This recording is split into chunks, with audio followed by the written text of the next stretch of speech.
কেমনে পারলা মা, কেমনে পারলা বোন, স্বামী রাইকা সন্তান রাইকা আর একটা ছেলের হাত ধরতে কেমনে পারো? কথা কর না কে? স্বামী রাইখা সন্তান রাইখা আর একটা পর পুরুষের হাত ধরে, এরকম আছে না নাই? এই পরকীয়ার অভিশাপে হাজারো পরিবার ধ্বংস হয়ে যাচ্ছে। পুরো পৃথিবীর ক্ষমতা আল্লাহ তাআলা চারজন মানুষকে দিয়েছিলেন, এর মধ্যে দুইজন ইমানদার আর দুইজন হলো কাফের। দুইজন ইমানদারের মধ্যে একজনের নাম হলো নবী সুলাইমান। সুবহানাল্লাহ। নবী সুলাইমান আলাইহিস সালামকে আল্লাহ রাব্বুল আলামিন পুরো পৃথিবীর রাজত্ব বাদশাহী দান করেছিলেন। সুন্দর একটা তখ্তের সিংহাসন আল্লাহ তাআলা দিয়েছিলেন। বাতাসকে অর্ডার করা মাত্রই সেই তখ্তের সিংহাসন পয়গম্বরের যেখানে ইচ্ছা করতেন সেখানে উড়ায় নিয়ে যাইতেন। বলুন সুবহানাল্লাহ। একটু জোরে কোন সুবহানাল্লাহ। এখন জাহাজ গাড়ি হাওয়াই চলে, ওগো কলেরই বিধান। একদিন বিনা কলে হাওয়াই চলতো নবী সুলাইমান, মোরা সেই মুসলমান। নবী সুলাইমান আলাইহিস সালামকে আল্লাহ রাব্বুল আলামিন পুরোটা পৃথিবীর রাজত্ব কর্তৃত্ব দান করেছিলেন। নবী সুলাইমানের ইতিহাস ঘটনা যদি বলতে চাই সারা রাত চলে যাবে, বলা শেষ হবে না বাজান গো আমার। তাহলে এক নাম্বার, নবী সুলাইমান আলাইহিস সালামকে আল্লাহ তাআলা পুরো পৃথিবীর রাজত্ব বাদশাহী দান করেছিলেন। আর দুই নাম্বার, একজন ইমানদার যাকে আল্লাহ তাআলা পুরো পৃথিবীর ক্ষমতা দিয়েছিলেন, যেই বাদশার নাম বাদশা জুলকারনাইন। আল্লাহু আকবার বলেন। এই পৃথিবীর ভূখণ্ডে এক নয় দুই নয়, আল্লাহ তাআলা 1600 বছর হায়াত দিয়েছিলেন। সূর্য উদয় হইতে সূর্য অস্তগামী পর্যন্ত, পূর্ব থেকে পশ্চিম পর্যন্ত পুরোটা পৃথিবীর রাজত্ব বাদশাহী আল্লাহ তাআলা বাদশা জুলকারনাইনকে দিয়েছিলেন। এজুজ মাজুজের ঘটনা আপনারা অনেকে শুনেছিলেন। তাদের জন্য যে বিশাল প্রাচীর নির্মাণ করে দিয়েছিলেন যেই বাদশা, সেই বাদশার নাম বাদশা জুলকারনাইন। আল্লাহু আকবার। তার ঐতিহাসিক কিছু সফর আছে যেগুলো নিয়ে আলোচনা করলে সারা রাত চলে যাবে, আলোচনা শেষ হবে না। ওই দিকে যাওয়ার কোনো সুযোগ নেই। আমার একটা টার্গেট আছে, ওই জায়গায় যেতে হবে। দিল দিয়ে কথাগুলো বোঝার চেষ্টা করবেন। এক নাম্বার, নবী সুলাইমান আলাইহিস সালামকে আল্লাহ তাআলা পুরো পৃথিবীর রাজত্ব বাদশাহী দান করেছিলেন। আর দুই নাম্বার হলো কিনা, বাদশা জুলকারনাইনকে আল্লাহ তাআলা পুরো পৃথিবীর রাজত্ব বাদশাহী দান করেছিলেন। আর দুইজন কাফিরকে আল্লাহ তাআলা পুরো পৃথিবীর রাজত্ব বাদশাহী দান করেছিলেন। এদের মধ্যে একজনের নাম জালেম বাদশা বখতেনাসর। কিনা, বাদশা বখতেনাসরকে আল্লাহ তাআলা পুরো পৃথিবীর রাজত্ব বাদশাহী দান করেছিলেন। ওই জামানে আল্লাহ তাআলা তার একজন নবীকে পাঠিয়েছিলেন, যেই নবীর নাম হলো দানিয়াল। আল্লাহর নবী দানিয়াল আলাইহিস সালাম তার কওমের মানুষকে, বনি ইসরাঈলের উম্মতদেরকে ডেকে বলেন, ইয়া বানি ইসরাঈল আযকুরু নি'মাতিয়াল্লাতী আন'আমতু আলাইকুম ওয়া আন্নী ফাদ্দালতুকুম আলাল আলামিন।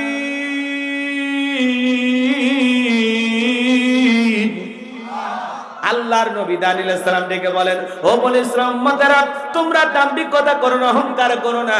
তোমাদের বাপ দাদা ক্রীতদাস ছিল, গোলাম ছিল, মানুষের বাড়িতে চাকরে কাজ করত। সেখান থেকে আল্লাহ তাআলা তোমাদেরকে মুক্ত জীবন দিয়েছে, স্বাধীন জীবন দিয়েছে। আল্লাহর নিয়ামতের প্রশংসা আদায় করো, আল্লাহর কৃতজ্ঞতা আদায় করো। সকল প্রশংসার মালিক কিন্তু সেই রব, সেই রবের শুকরিয়া আদায় করো। উম্মতের ডেকে বলে, পয়গম্বর, পুরান দিনের গল্প শোনায় লাভ নাই। বাপ দাদা কি করেছিল আমরা জানতে চাই না, আমরা ভালো আছি, আমাদের কোনো টেনশন নাই। আল্লাহর পয়গম্বর ডেকে বলে, ও আমার উম্মতেরা, কোনো সময় আছে, গাছের পূজা করো না, মাছের পূজা করো না, চন্দ্রের পূজা করো না, সূর্যের পূজা করো না, এখনো সময় আছে, এক আল্লাহর ইবাদত করো। কিন্তু নবী দানিয়েল আলাইহিস সালামের কথা বনি ইসরাঈল উম্মতেরা শোনে না। তারা ছিল চালাক ঠেটা। চালাক ঠেটা, ঠেটা মানে বোঝে ঘাড় বেঁকা, বেশি বোঝে। এই তো ভালোই তো বুঝছেন আপনারা, মানে বুঝাবেন একটা, ওই এক লাইন বেশি বোঝে। আল্লাহ নবী যদি বলতো আযাব আসবে, কয় আযাব আগে নিয়ে আসেন দেখি, মানে এরকম চালাক ছিল। কথা কি বুঝতে পারতেছেন? আল্লাহ নবী দানিয়েল আলাইহিস সালাম সকালে দাওয়াত দেয়, বিকালে দাওয়াত দেয়, সন্ধ্যায় দাওয়াত দেয়, কোনো মতেই তারা দাওয়াত গ্রহণ করে না। লম্বা ঘটনা, লম্বা ইতিহাস, সংক্ষিপ্ত করে একটু বলে দেওয়া যায় বাজান গো আমার। আল্লাহ নবী দানিয়েলের কথা যখন তারা কোনো মতেই গ্রহণ করলো না, পরিশেষে আল্লাহ নবী দানিয়েল দেখে বলে, ও বনি ইসরাঈল উম্মতেরা শোনো, ও আমার জাতির মানুষেরা, কওমের মানুষের শোনো, কোন মানুষ যদি দাম্ভিকতা করে, অহংকার করে, খোদাদ্রোহী হয়ে যায়, আল্লাহ তাআলা তখন ওই কওমের মানুষের উপরে দুই ধরনের আযাব আর গজব পাঠায়। এক নাম্বার হলো আসমান জমিনের গজব দিয়ে আল্লাহ তাদেরকে ধ্বংস করে দেয়, আর না হয় তাদের ভাগ্যে জালেম শাসক পাঠাইয়া দেয়। জনগণ হবে যেমন, দেশের নেতাও হবে তেমন। এই যে এটা আসল জায়গা, একটু অপেক্ষা করে। কষ্ট হচ্ছে? ভালো করে বোঝার চেষ্টা করবেন বাজান গো আমার। আল্লাহ তাআলা তখন ওই কওমের উপরে জালেম বাদশা বখতে নাসরকে পাঠায়া দিল। বাদশা বখতে নাসর যখন ক্ষমতার চেয়ারে বসে গেল, হাজার হাজার নিরপরাধ মানুষ জেলখানায় বন্দী করতে লাগলো, মানুষের সম্পদগুলো লুটে নিতে লাগলো। শুধু তাই নয়, আল্লাহর নবী দানিয়েল সালাম সহ তার ৭০,০০০ উম্মতকে জেলখানায় বন্দী করলো। আল্লাহর নবী কোন জায়গায়? জেলখানায়। জোরে বলেন কোন জায়গায়? নবী যদি জেলখানায় যায়, আজকে যারা নায়েবে রাসূলের ভূমিকা পালন করবে, যারা কোরআন সুন্নাহর হক কথা বলবে, মাঝে মাঝে নবীদের সুন্নাত আমল করার জন্য মাঝে মাঝে তাদেরকেও জেলখানায় যাওয়া লাগতে পারে। আর আলেমেরা যদি জেলখানায় যায়, সম্মান কমে না বাড়ে? জোরে বলেন।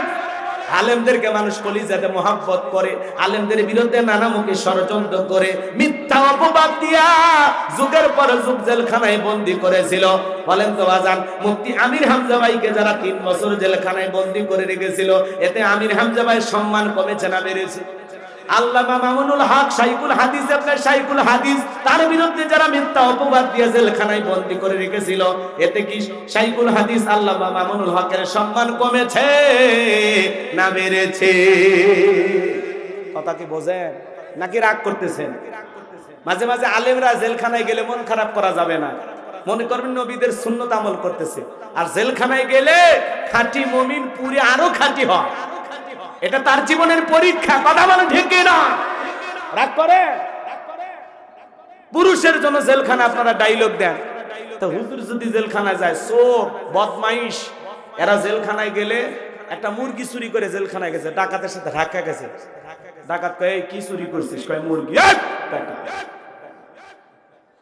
মুরগি চুরি করছিস? যাই মুরগি চোর হয়ে ঢোকে, আর ডাকাতের সৌবত পায়ে ডাকাতি শেখার ট্রেনিং নিয়ে বের হয়। আর ওখানে লেখায় রাখিব নিরাপদ, দেখাবো আলোর পথ। কথা কয়? আর জেলখানায় এক মহিলা খাবার নিয়ে গেছে, হাত দিছেন না, হাড়ের ভিতরে ইয়াবা ট্যাবলেট ঢুকে নিয়ে গেছে। মানুষ কি আপডেট হয়ে গেছে। কয়েকদিন আগে দেখলাম এক লোক মাথার আলগা চুল লাগায় না ভাই, চুল কথা কন না কেন, এই চুল লাগাছে আলগা চুল, চাচা এর ভিতরে ইয়াবা ট্যাবলেট ঢুকে দিছে।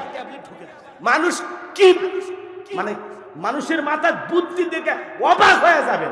মানুষের এত বুদ্ধি, হাই রে, মাথার চুলের ভিতরে ইয়াবা ট্যাবলেট নিয়ে ঘুরতেছে। আর পুলিশ কেমনে যে টের পায়, এরাও এক জিনিস। হ্যাঁ কি ভাই কি কর, মাথার চুলতে ইয়াবা ট্যাবলেট, সেই খবরও পুলিশ জানে। কি মনে করেন তাহলে? রাগ করতেছেন? রাগ করবেন না ভাইয়ের আমার, মন খারাপ করবেন না। এরকম মাঝে মাঝে দেখবেন লাইয়ের ভিতরে, কুমড়ার ভিতর, তরমুজের ভিতরে ইয়াবা ট্যাবলেট। হাই রে, মানুষ এত চালাক। কথায় আছে শিয়ানার ওপরও শিয়ানা থাকে। কথা কন ঠিক কিনা? শেরের ওপর শশের আছে না, তোমরা 2 নাম্বারই করতে যা, যত পদ্ধতি ব্যবহার করবা ওটা জানা আছে। কথা কন। মহিলা মানুষ যারা এই যে চোরা কারবারি করে, এই 2 নাম্বার ইয়াবা ট্যাবলেট এগুলো ব্যবসা করে, এরা আবার দেখবেন এই জায়গায় এমন সিস্টেমে নেয়, মনে হয় 6 মাসের গর্ভবতী, পরে দেখে পেটত বাচ্চা না, আছে কি ট্যাবলেট। কথা এরকম আছে না? নাই। রাগ করতেছেন মনে হয়, মন খারাপ করবেন না ভাইয়েরা আমার। এজন্য চোর ডাকাত বদমাইশ যদি জেলখানায় যায়, মানুষ তাদেরকে ঘৃণা করে, কিন্তু আলেমেরা যদি জেলখানায় যায়, তাদের সম্মান কমে না বাড়ে।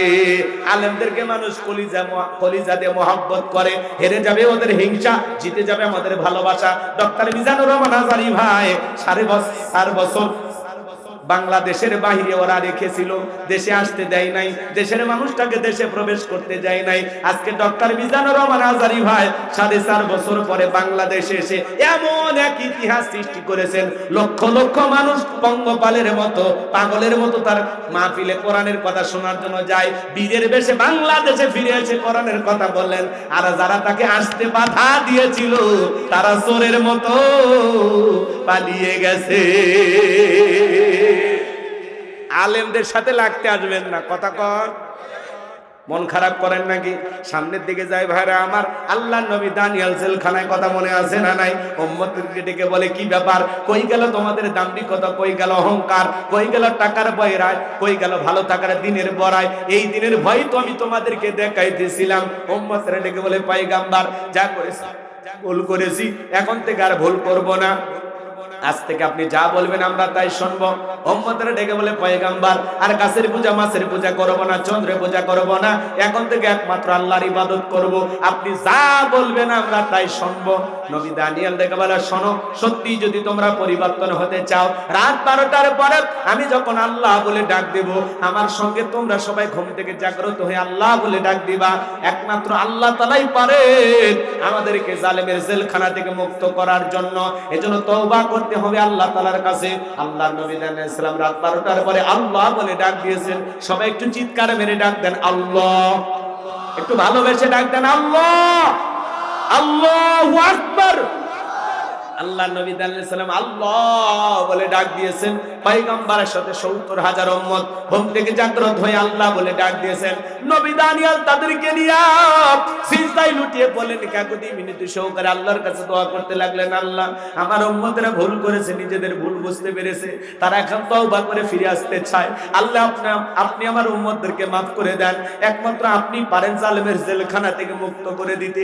নবী দানিয়েল যখন উম্মতদেরকে নিয়ে চোখের পানি ছেড়ে দিয়ে কাকুতি মিনতি সহকারে আল্লাহর কাছে দোয়া করেন, আমার আল্লাহ ডেকে বলে পয়গম্বর আর কান্না করতে হবে না, সিজদা থেকে মাথা উঠাও, আমি আল্লাহ তাআলা ওয়াসিরে জালেমের জেলখানা থেকে মুক্ত করার ব্যবস্থা করে দেব। বলুন সুবহানাল্লাহ। ওই রাত্রিতে আল্লাহ তাআলা বাদশা বখতিয়ার এমন একটা ভয়ঙ্কর মারাত্মক স্বপ্ন দেখায়া দিয়েছে, ঘুম থেকে চিৎকার মেরে উঠছে। আশেপাশে সিকিউরিটি নিরাপত্তা কর্মী যারা আছে দৌড়ে আসে, বলে নেতা এত জোরে চিৎকার মারলেন, ব্যাপারটা কি বুঝতে পারলাম না। বলে চেহারার দিকে তাকায় দেখো না আমি কি টেনশনে আছি, তোমাদেরকে কেমনে বোঝাবো। এই দেশের যত স্বপ্নের তাবির কারো কাছে স্বপ্নের ব্যাখ্যা বলতে পারে, ওদেরকে দরবারে নিয়ে আসো। আগামীকাল সকালবেলা আমি একটা ভয়ঙ্কর স্বপ্ন দেখেছি, এই স্বপ্নের ব্যাখ্যা না জানা পর্যন্ত আমি আর ঘুমাইতে পারবো না। পরের দিন সকালবেলা বাদশার দরবারে হাজার হাজার মানুষ উপস্থিত হয়ে গেছে। জালেম বাদশা বখতিয়ার যখন তার স্বপ্নের কথা বলতে যাবেন, ওই মুহূর্তে আল্লাহ তাআলা বাদশার মেমরি থেকে সমস্ত স্বপ্নের কথাগুলো নিয়ে যায় আল্লাহ নবী দানিয়েল সালামের মাথার মেমরিতে সেভ করে দিলেন। বলুন সুবহানাল্লাহ। এই যুবক, একটা মোবাইলে যা আছে শেয়ারের মাধ্যমে আরেকটা মোবাইলে পার করা সম্ভব কিনা? তাহলে বাদশার মাথার মেমরিতে স্বপ্নের যত কথা আছে নবীর মাথার ভিতরে ঢুকানো আল্লাহর পক্ষে সম্ভব কিনা? এইবার বাদশা বখতিয়ার যখন স্বপ্নের কথা বলতে যাবে, গতকাল রাত্রে কি যেন স্বপ্ন দেখলাম বলতে পারে না, স্বপ্নের কথা ভুলিয়ে দিলেন তিনি কে? এইবার বাদশা বখতিয়ার মুহূর্তের মধ্যে ডায়লগ পরিবর্তন করে বলে, শোনো গতকাল রাত্রে স্বপ্নে কি দেখেছি, স্বপ্নের কথাও তোমাদেরকে বলতে হবে, স্বপ্নের ব্যাখ্যাও বলতে হবে। জনগণ ডেকে বলে, বাদশা এ তো পাগলামি কথা, স্বপ্ন দেখেছেন আপনি, আমরা কিভাবে বলবো? বাদশা কি স্বপ্ন দেখেছে দেশের জনগণ কি জানে? এটা কি বলা সম্ভব? রাগ করেন? আপনার স্বামী স্ত্রী এক খাটে ঘুমান না আলাদা? বলতে শরম লাগে? কি কষ্ট পান? স্বামী স্ত্রী আপনার এক খাটে ঘুমান, আপনার বউ স্বপ্নে আপনাকে বাদ দিয়ে আর একটা ছেলের হাত ধরে যদি পার্কে ঘোরাঘুরি করে, আপনি যদি টের পান কি করবেন? একজন কয় সেই পিটাবো, মানে আপনার অভ্যেস আছে নাকি? পিটানোর দরকার নাই, বাপ রে বাপ, বউ পিটানো যাবে না। রাগ করতেছেন? বউ পিটানোর জিনিস না, বউ হলো ভালোবাসার জিনিস। কথা বলে ঠিক না? কিন্তু সবাই ভালোবাসা পাওয়ার যোগ্য না। রাগ করতেছেন? এদিকে খেয়াল করেন আমার ভাইয়েরা, আমি গুনাহগার যে কথা বলতে চাচ্ছিলাম, দিল দিয়ে কথাগুলো বোঝার চেষ্টা করবেন। আপনার বউ স্বপ্নে কি দেখে আপনি জানেন না, স্বপ্ন তো স্বপ্নই, ওটাকে টের পাওয়া যায়। আবার আপনি স্বপ্নে আপনার বউকে বাদ দিয়ে আরেকটা মেয়ের হাত ধরে, সাবিনা পার্ক না কি নামছে, হ্যাঁ ওই পার্কে যা ঘুরতেছেন রাজশাহীতে, আপনার বউ যদি টের পাইতো, গোদাগাড়ি রাজশাহীতে কি পার্ক হয়েছে না, সকিনা পার্ক না সাবিনা পার্ক, তো ওই জায়গায় যে আরেকটা মেয়ে কেনে ঘুরতেছেন, আপনার বউ যদি টের পাইতো কি করতো? ছাঁচা দিয়ে পিটায় ঘর থেকে বাইর করে দিতে। কথা করতে কেনা, স্বামী কি স্বপ্ন দেখে বউ জানে না, বউ কি স্বপ্নে দেখে স্বামী জানে না। স্বপ্ন তো স্বপ্নই। যুবকেরাও কিন্তু স্বপ্ন দেখে, কথা কেনা অবিবাহিত যুবক ঘরের দেয়ালে দেখবেন খালি নায়িকাদের ছবি, টলিউড হলিউড বলিউড যা আছে সব নায়িকাদের ছবি দিয়ে সাজানো আছে। ঘুমানোর আগে নায়িকাদের চেহারার দিকে তাকায় আর বলে, হারি এরকম একটা বউ যদি পাইতাম জীবনটা ধন্য হয়ে যেত। ঘুমের ঘরে থেকে নায়িকার বুকের ওপর, কথা কোন ঠিক কিনা? যুবক আছে না, এখনকার যুবকেরা হলো স্মার্ট, বাপ রে বাপ। আগে চিঠি লিখতো মানুষ, প্রেম করতো, ভয় পাইতো, এই চিঠি মায়ের হাতে পড়ে না নির হাতে না মেয়েটার হাতে, ভয় পাইতো। আর এখন ডাইরেক্ট খালি SMS চলতেছে, সারা রাত জায়গা জায়গা, কথা কম। এখনকার যুবকের আপডেট হয়ে গেছে। কলেজে পড়তে গেছে, বান্ধবীর চেহারাটা মলিন হয়ে গেছে, বলে তোমার চেহারা মলিন দেখলে ভালো লাগে না, তুমি দাঁড়াও আমি একটা কচি ডাব নিয়ে আসি। ডাবের দোকানদার যায়, বলে ভাই একটা ডাব দেন। ডাব কিনে নিয়ে আসছে, মেয়ে পাইপ দিয়ে ডাব কি সুন্দর করে খাইতেছে, বলে খাও। ছেলে তখন বলতেছে, তুমি একাই খাবে, আমারে কি দিবা না? বলে আমি আগে অর্ধেকটা খাই। কয় না, আমি একটু তোমার মুখে পাইপ লাগায় খাবো। এরকম দুষ্ট পোলাপান আছে না নাই? আহা, নিজের মা খাইছে কিনা খবর নাই না, বাবা খাইছে কিনা খবর নাই না, আর বান্ধবী না খাইলে আর মাথা কাজ করেন। এরকম দুষ্ট পোলাপান আছে না না? নিজের মা বাবারে কোনোদিন ডাব কিনে খাওয়াইলি না, আর বান্ধবীরে ডাব কিনে খাওয়ায়, ফুসকে কিনে খাওয়ায়, চটপটি কিনে খাওয়ায়। কয় মামা দুইটা চটপটি হবে, ঝাল একটু বেশি হবে, কথা কয় না কে? ফুসকেনে দুইজন বসে আছে, নফল দোয়া তাসবিহ পড়ে, ছেলেও খায় না মেয়েও খায় না। ছেলে বলে তুমি আগে শুরু করো, লেডিজ ফার্স্ট। তখন বলতেছে না, তুমি কষ্ট করে নিয়ে আসলে তুমি বিল দিবে, খামাখা আমি কেন আগে খাবো, কথা কয় না? মেয়েরা কি বিল দেয়? ছেলেদের পকেট খালি করে, কথা কন ঠিক কিনা? রাগ করতেছেন না? থাক, এগুলো নাই বা বলি, কষ্ট হচ্ছে আপনাদের। এই যুব সমাজ নষ্ট হয়ে গেছে বাজার, এদেরকে একটু পরিবর্তন করা লাগবে। কার ফুসকার বিল দেয়, কার ফুসকার বিল দেয়? এই ফুসকা চটপটি যদি নিজের বউরে খাওয়াইতা, কোন স্বামী যদি তার স্ত্রীর মুখে এক লোকমা খাবার তুলে খাওয়ায়, আল্লাহ রাস্তায় সদকা করলে যে সব, স্বামীর আমল নামায় আল্লাহ তাআলা সেই সব লিখে দেয়। আর আপনি ফুসকানে বসে আছেন বান্ধবী নিয়ে, মেয়ে বলে তুমি আগে খাও না, কয় আমি আগে না, তুমি আগে খাও। মেয়ে তখন বলতেছে এত কষ্ট করে সময় বের করে আসলাম, যদি তুমি তোমার হাত দিয়ে আমার একটু উঠায় খাওয়াও, তুলে খাওয়াইলে কি যে খুশি হব। ছেলে কয় কলিজায় লাগছে রে, কথা কয় না কেন? এখন বান্ধবীকে নিজের হাতে তুলে খাওয়াচ্ছে। আজকে যুব সমাজের চরিত্র নষ্ট করার জন্য মূল যে অস্ত্র, তার নাম হলো মোবাইল। যুব সমাজকে নষ্ট করে দিয়েছে, কথা কন ঠিক না? সারা রাত জায়গা জায়গা জানালা দরজা লাগাইয়া একা একা কম্বলের ভিতরে, ল্যাপের ভিতরে সারা রাত জায়গা মোবাইলে উল্টা পাল্টা ভিডিও দেখো। মা বাবা যখন দরজায় নক করে, এই রুবেল এই ভিতরে কি হয় রে, তখন বলে বাংলাদেশের স্বাধীনতার যুদ্ধ হয়েছে 1971 সালে, বর্তমানে ডক্টর ইউনূস ব্যাংককে সফরে আছে। মানে বই পড়ার ভান করে, পত্রিকা পড়ার ভান করে, কথা কন ঠিক কিনা? পিতা মাতা চলে যায়, আবারও মোবাইলে, কথা কন, কথা কন। দেশে মোবাইল আইছে, চিঠি বন্ধ হইয়াছে, দিওয়ানা বানাইছে, পোলা মাইয়ার মনের কথা ভাসে বাতাসে। ও দেখো পোলা ফানের মন বাদা ফেসবুকে এখন, মোবাইলে চ্যাটিং কইরা কাটায় সারাক্ষণ। এই মোবাইল পাইয়া দেখো মদনের মাইয়া, এই মোবাইল পাইয়া দেখো মদনের মাইয়া কি কাণ্ড ঘটাইছে। স্বামী সংসার রাইখা নাকি পলাইয়া গেছে, সে যে স্বামী সন্তান রাইখা নাকি পালাইয়া গেছে। দুই বাচ্চার মা, চার বাচ্চার মা পরকীয়া প্রেম করে আরেকটা ছেলের হাত ধরে পালিয়ে যায়। যে নারী স্বামী রেখে সন্তান রেখে আরেকটা পর পুরুষের হাত ধরে পালিয়ে যায়, ওটা নারী না, ওটা পাষাণী ডাইনি, বিশ্বাসঘাতক নারী। কেমনে পারলা মা, কেমনে পারলা বোন, স্বামী রাইকা সন্তান রাইকা আরেকটা ছেলের হাত ধরতে কেমনে পারো, কথা কন না? স্বামী রাইখা সন্তান রাইখা আরেকটা পর পুরুষের হাত ধরে, এরকম আছে না নাই? এই পরকীয়ার অভিশাপে হাজারো পরিবার ধ্বংস হয়ে যাচ্ছে, কথা বলেন না কেন? যুবকদের দোষ নাই, কথা কন। এই ছেলে, এই তোমাদেরকে বলছি, তোমার স্ত্রীর সাথে যদি কেউ পরকীয়া প্রেম করে মাইনে নেবা? অনেকে কথা বলে না, ভালোবাসা মানে ভাগাভাগি করবেন, একটু কথা বলেন। কি খারাপ লাগে, বাস্তবতা একটু তুলে ধরা দরকার আছে না নাই? তোমার স্ত্রীর সাথে পরকীয়া প্রেম করলে মানবা না, তোমার মা বোনের সাথে যদি কেউ পরকীয়া প্রেম করে মানবা না।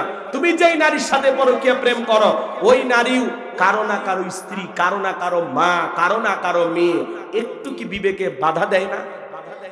কত স্বামী পরিত্যক্তা নারী আছে, কত বিধবা নারী আছে, 2-3টা বাচ্চার মা, যা বিয়ে কর, কথা কয় না কেন?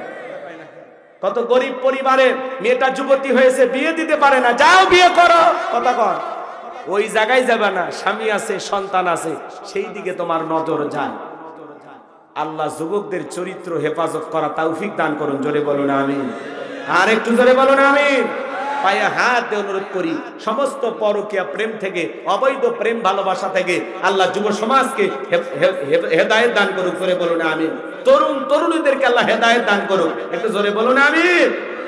ওদেশে টিকটক আসিয়া সব গেল বাসিয়া, সিদ্দিক সোরা নায়ক হইছে আইডি খুলিয়া, হিরো আলম নায়ক হইছে আইডি খুলিয়া। এই মোবাইলে হাই কি জাদু আছে ভাই, পোলাপান বইজাছে, পড়ালেখা তুইলা রাখছে সপ্তম আকাশে। এখন আর পড়াশোনা নাই, অটো পাস, কিন্তু যে অটো পাস দিবে সেই মানুষটাই নাই। অতএব আবারও পড়া শুরু করো, কথা কয়।